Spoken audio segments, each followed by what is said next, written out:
Baik. Yang kedua bukan merupakan syarat tidak mengulangi kembali.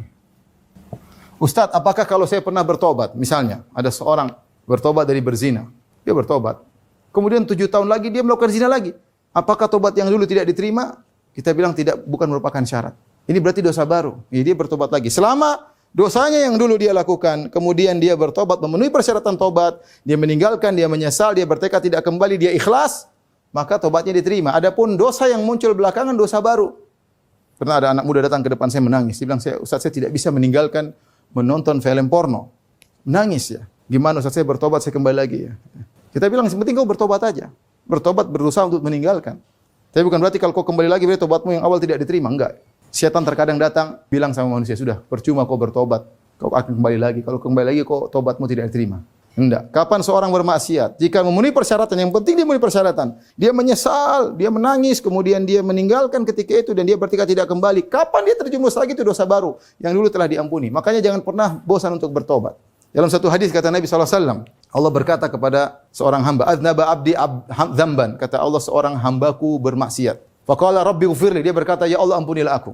Allah berkata, alima abdi anna lahu rabban yaghfiru dzam wa ya'khudhu bidzam. Kata Allah, ini hamba tahu dia punya Tuhan yang mengampuni dosa kalau dia bertobat dan mengazab karena dosa. Ghafartu lahu, aku ampuni dia. Ini hamba Allah, dia tahu dia punya Tuhan yang Maha Pengampun. Dan dia minta ampun, aku ampuni dia. Kata Nabi, summa makatha masyaallah, kemudian dia tinggal berdiam dalam beberapa waktu, dia tidak melakukan maksiat. Summa aznaba dzamban akhar, kemudian melakukan dosa lagi yang lain. Dosa lagi, entah berulang lagi, entah dosa yang lain. Kemudian dia berkata, Rabbi ghfirli, ya Allah ampunilah aku. Allah bilang lagi, alima abdi anna lahu rabban yaghfiru dzam wa ya'khudhu bidzam. Hambaku tahu dia punya Tuhan yang mengampuni dosa dan mengadab karena dosa. Ghafartu lahu, aku ampuni dia. Summa makatha masyaallah, kemudian dia dalam waktu yang lama dia tidak berdosa. Summa adnaba dzamban akhar, kemudian terjumus lagi dalam dosa yang lain. Dia berkata lagi, Rabbi ghfirli, ya Allah ampuni aku.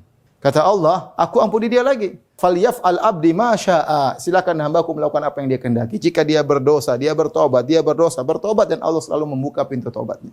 Jadi bukan syarat seorang kalau diterima tobatnya harus tidak kembali lagi. Itu kesempurnaan tobat. Tapi bisa jadi orang terjerumus lagi, dia bertobat lagi. Karena setan akan datang, percuma kau bertobat.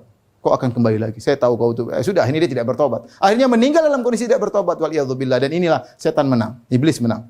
Jadi Anda kalau belum bisa meninggalkan maksiat, Anda akan mengulang lagi. Sudah bertobat. Pokoknya berusaha. Meskipun Anda bisa bertahan cuma 10 hari, cuma sebulan. Sudah, pokoknya bertobat. Serahkan kepada Allah, mengeluh, menangis kepada Allah. Ya Allah, kenapa saya tidak bisa meninggalkan?